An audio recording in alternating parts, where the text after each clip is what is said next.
मैं जहाँ से मैं अयोध्या के पास का रहने वाला हूँ, उत्तर प्रदेश में। और मेरी जो मातृभाषा थी वो है भी अवधी है, अवधी। और आज हम लोग विभिन्न प्रकार की बातें करते हैं कि अंग्रेजी या ये सब चीजों की बातें करते हैं, तो हमारे समय में, जो हम बचपन में थे, तो उस समय अवधी, अवधी छोड़ करके जो खड़ी भाषा में बोलता था, हिंदी की खड़ी भाषा में, उसको हम लोग अंग्रेजी बोलते थे कि ज्यादा अंग्रेजी मत झाड़ो या अंग्रेजी मत बोलो, ठीक है। जैसे भी कोई खड़ी भाषा में बात करना शुरू करता था, तो आसपास के लोग बोलते थे कि ये अंग्रेजी झाड़ रहा है। तो असली अंग्रेजी की तो हम कल्पना नहीं कर सकते थे उस समय कि असली अंग्रेजी क्या होती है। हमारे लिए यही चैलेंज होता था कि हम अवधि से किस तरह से खड़ी बोली जो हिंदी की है उसको हम किस तरह से समझ सकें। तो बहुत दिन तक, हो सकता है कक्षा 5 तक हमारे समय में अंग्रेजी जो शुरू होती थी, आप सभी के समय में भी संभवतः ऐसे ही रहा हो। छठवीं से जो है, ये वाली अंग्रेजी जो हम अंग्रेज लोग बोलते हैं, वो वाली अंग्रेजी छठवीं से शुरू होती थी। और 1 से 5 तक तो हम यही समझते थे कि जो हम अवधि छोड़ करके अपनी लोकल स्थानीय भाषा या अपनी क्षेत्रीय भाषा जो हम छोड़ करके, और हम लोग अ, खड़ी बोली हिंदी की जो 8 में से एक बोली है, खड़ी बोली जो हम लोग बोल रहे हैं, वही हमारे लिए अंग्रेजी है।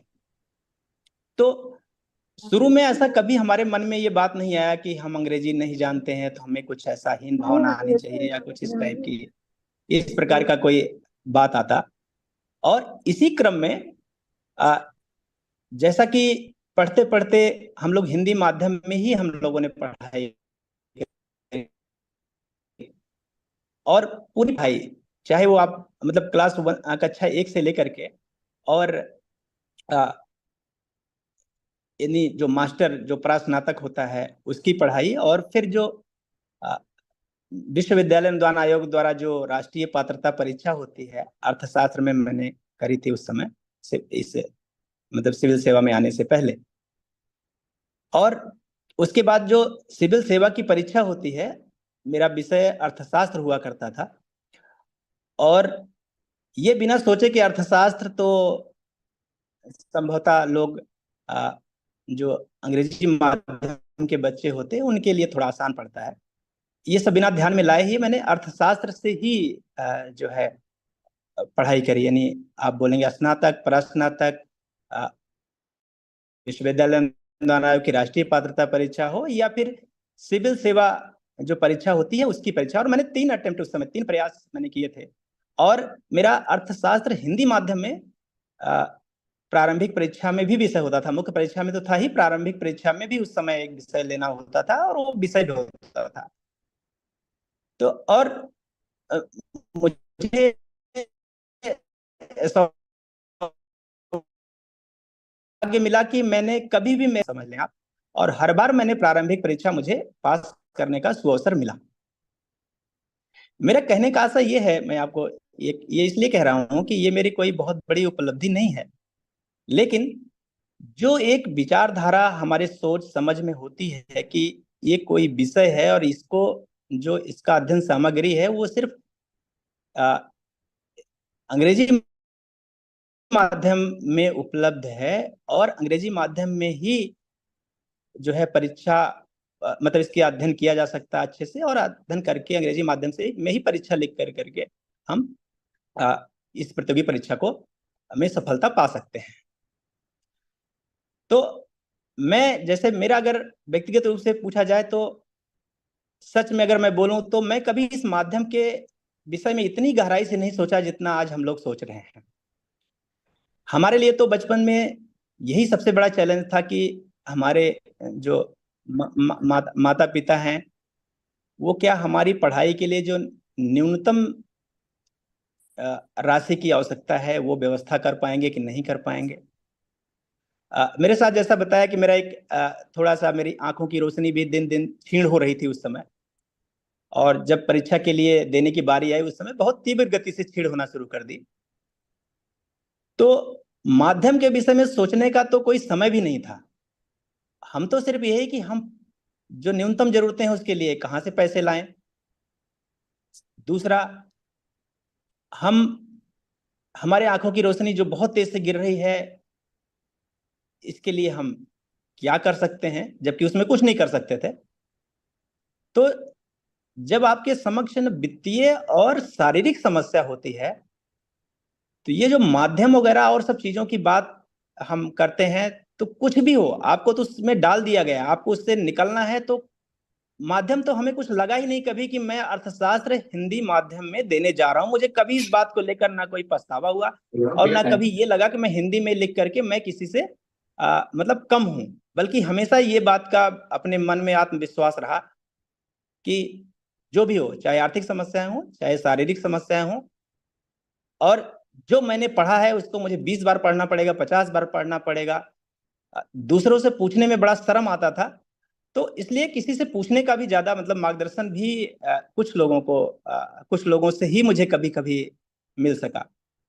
और मुझे एक समझ और इस हिंदी को लेकर के मेरे मन में ये ग्लानि इसलिए भी नहीं आई कि मैं थोड़ा सा मतलब जिसको बोलते हैं ना अंतर्मुखी व्यक्ति हूँ। मुझे ऐसा लगता है मैं बाह्यमुखी व्यक्ति उतना नहीं हूँ कि जैसा लोग जा करके जितने लोगों से संपर्क कर पाते हैं उनसे राय लेते हैं, और बड़ी अच्छी आदत होती है लोगों में कि वो जा करके राय लेकर के उनसे कुछ उनको सीखने को मिल जाता है।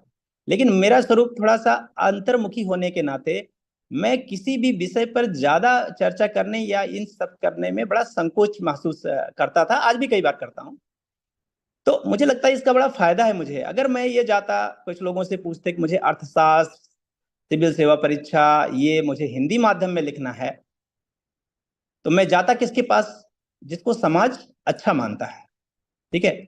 और समाज अच्छा मानता है इसलिए मैं भी उनको अच्छा मानता, और मैं जाता उनसे पूछने, तो मुझे लगता है कि मैं हतोत्साहित ज्यादा होता मार्गदर्शन लेकर के लोगों से कि मैं अर्थशास्त्र लिखने जा रहा हूँ हिंदी मीडियम में। और पहले लोग कहते हैं नहीं, अब तक तो कोई इतिहास पता नहीं रहा है कि नहीं रहा है कि आप अर्थशास्त्र हिंदी माध्यम में कैसे लिखोगे। मेरे लिए तो चैलेंज रहता था कि मैं अर्थशास्त्र में सिविल सेवा परीक्षा में आरेख कैसे बनाऊंगा, यानी डायग्राम कैसे बनाऊंगा। ठीक है, मेरे लिए तो ये चैलेंज रहता था। माध्यम तो कभी मुझे समझ में ही नहीं आया कि माध्यम कोई मेरे लिए कभी बाधा रहा हो, और कभी वो बाधा रहा मतलब कभी मैंने इसके विषय में बहुत गहराई से सोचा। लेकिन मेरी जो समझ है छोटी मोटी, मुझे ऐसा लगता है कि जब थोड़ा और हम लोगों से मिलते हैं जुलते हैं, तो सिर्फ मैं एक हिंदी के लिए नहीं बोलना चाह रहा हूं, मैं अन्य भारतीय भाषाओं के लिए भी बोलना चाह रहा हूं कि अभी सामान्यतः जो मैंने महसूस किया, मैं गलत भी हो सकता हूं क्योंकि मैं बहुत ही अभी अपरिपक्व हूं, तो मैं गलत भी हो सकता हूं। लेकिन मुझे ऐसा लगता है कि अंग्रेजी में एक गुण है, और वो गुण मुझे हमें चाहिए कि हम उसको हिंदी में कैसे ला पाए। गुण ये है कि आज आप देखते हैं हम सभी पूरे देशवासी, हमारी अनेक विविधताएं हैं, हम लोग विभिन्न प्रकार की भाषाएं बोलते हैं। लेकिन अगर पूरे देश को हम ये बात कहें कि हमें हिंदी में बातें करनी है, तो आप सभी ने महसूस किया होगा कि हमारे देश का अन्य जो भाग है वो, या अन्य जो नागरिक हैं जो स्पेशली जिनकी मातृभाषा हिंदी नहीं है, उनको कई बार ऐसा, वो मैं भी होता तो शायद मुझे भी वो बात महसूस होती। उनको ये लगता है कि आ, हमारी भाषा को खतरा है, मतलब हिंदी का प्रचार कर करके हम अन्य भाषाओं को, जो भी हमारे देश की अन्य भाषाएं हैं, उन उन भाषाओं को हम खतरा पहुंचा रहे हैं, क्योंकि उनकी जगह पे हम हिंदी को रिप्लेस करना चाहते हैं। ऐसा मन में शंका या अभाव हो सकता, मैं भी हूं वहां, तो मेरे मन में भी ये बात आता। लेकिन जब कोई बोलता है कि आप इंग्लिश सीखिए, अन्य हमारे देश की जो भाग हैं उन भागों में अगर कोई बोलता आप इंग्लिश सीखिए, तो कोई इस बात को, या मेरे मन में भी ये शंका नहीं आती है कि कोई अंग्रेजी मुझे सिखा रहा है, इसका मतलब अब मेरी जो क्षेत्रीय भाषा है, मेरी मातृभाषा, उस पर कोई खतरा है। तो इंग्लिश अगर आप सीखते हैं तो मातृभाषा को खतरा नहीं लगता है। अगर आप हिंदी सीखते हैं या हिंदी को आप प्रचारित करते हैं, तो मेरे मन में ये आता है कि मेरी मातृभाषा को खतरा है। अब ये इंग्लिश में क्या गुण है, मेरी छोटी समझ से मुझे ऐसा लगता है कि जब मैं भी समाज के सामने बैठता हूं, और ये सारी देन ना हमारे समाज की है, और समाज किससे मिलकर बना है? हमारे परिवार से, मेरे घर से मिलकर बना है। मेरे घर में ही ये बात सोची जाती है कि अगर मेरा बच्चा अंग्रेजी बोल रहा है तो बहुत अच्छा पढ़ाई कर रहा है। मेरे माँ बाप मेरे पे फक्र करते हैं कि मेरा बच्चा अंग्रेजी बोलता है।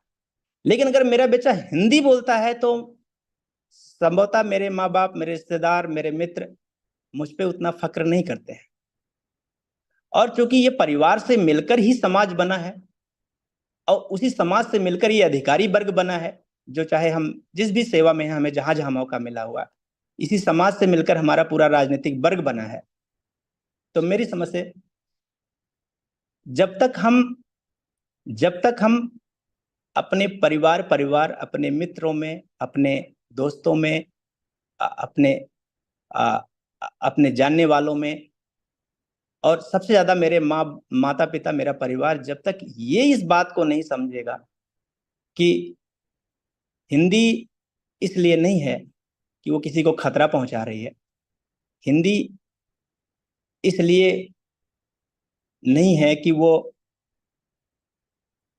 उसके कारण से किसी को भी कहीं विपरीत प्रभाव पड़ जाएगा। और अंग्रेजी को जब तक हम सम्मान की नजर से हमारा परिवार देखता रहेगा, तब तक हम, मेरी समझ से, हिंदी के लिए ये चुनौतियां रहेंगी। भले हम जैसे लोग या हमारी टाइप से बहुत से लोग हैं जो हमसे भी ज्यादा बहुत गुना स्ट्रगल लोगों ने किया है, हम जैसे लोग किसी किसी विषय में जुगनू की तरह, कभी अर्थशास्त्र में, कभी वनस्पति शास्त्र में, कभी भूगोल में, कभी किसी में, ऐसे विषय जो परंपरागत रूप से जिनको हम मतलब सिविल सेवा या किसी भी काम के लिए उपयोगी नहीं समझते, हम लोग ऐसे छोटे छोटे जुगनू करते रहे। लेकिन जब तक मेरे परिवार का विचार नहीं बदलेगा, क्योंकि परिवार से मिलकर ही समाज बनता है, तब तक मुझे लगता है कि हमें बहुत ज्यादा प्रयास करते रहना पड़ेगा। और हमें लगता है कि ये धीरे धीरे चीजें बदल रही हैं, जैसा कि अभी आदरणीय प्रेम शर्मा जी ने बताया कि धीरे धीरे समाज के एफर्ट से, परिवार के एफर्ट से, सरकारों के एफर्ट से, सॉरी, प्रयत्नों से चीजें बदल रही हैं और हर दिन हम इस दिशा में बढ़ रहे हैं। लेकिन ये बात मैं स्वीकार करता हूं, मैं अभी अगर ऑक्सफोर्ड यूनिवर्सिटी में मैं एप्लीकेशन देना चाहता हूं, मैं यूएस किसी यूनिवर्सिटी में पढ़ना जानता हूँ, इसलिए नहीं कि मुझे वहां कोई बहुत क्वालिटी मिलेगी या नहीं मिलेगी, बस समझने के लिए कि यार हमारे यहाँ क्या कमी, वहां क्या अच्छा, महसूस करने के लिए। तो हमें पहले आइल्स पास करना पड़ता है, हमें पहले टोफेल पास करना पड़ता है, हमें अंग्रेजी में पूरा सिनॉप्सिस, ये सब दुनिया की चीजें, बहुत चीजें बना के देनी पड़ती हैं।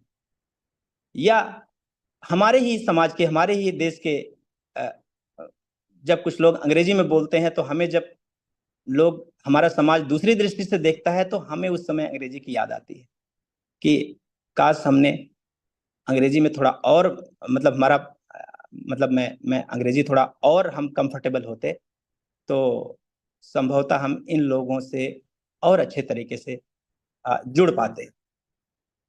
तो मेरे समझ से मैं ये नहीं कहूँगा, मैं तो ये कहूँगा कि स्थानीय भाषा हिंदी और अंग्रेजी, ये तीनों हमारे पूरक भाषाएं हैं। हमारे स्थानीय, जैसे मैंने, मेरी अवधि है, उसके बाद मेरी खड़ी बोली में हिंदी उपयोग करता हूँ, और अंग्रेजी भी मैं समझता हूँ कि वो भी हमारे लिए एक हमारी सहयोगी भाषा है, और बल्कि एक हमारी स्किल है, ये आप कहें कि एक कुशलता है हमारी ये। लेकिन ये सच है कि हम ये गुण हिंदी में कैसे लाएं कि कोई भी उसको शंका की नजर से ना देखे, लोग उसको भी अंग्रेजी की तरह अपने सहयोगी भाषा के रूप में देखें। मैं मध्य प्रदेश में काम कर रहा हूं और मैं बहुत सौभाग्यशाली हूं, मुझे मध्य प्रदेश कैडर अलॉट हुआ है। अभी भी जो मैं लिखने बैठा हूं, मेरे ऑर्डर, जैसे मैं अभी संभागायुक्त, डिविजनल कमिश्नर का काम देख रहा हूं नर्मदापुरम जिले में, मैं आदेश यही लिख रहा हूं, प्रकरण का संक्षिप्त विवरण इस प्रकार है कि अपीलार्थी फला फला ने आवेदन प्रस्तुत कर ये व्यक्त किया है। ठीक है। तो हम लोग बहुत, मतलब ऐसे इंग्लिश, ऐसी हिंदी में हम काम करते हैं, हम लोग की, हो सकता है दिल्ली वाले भी हमसे हंसे कई बार कि भाई ये इतना जटिल, इतना कठिन हिंदी हो,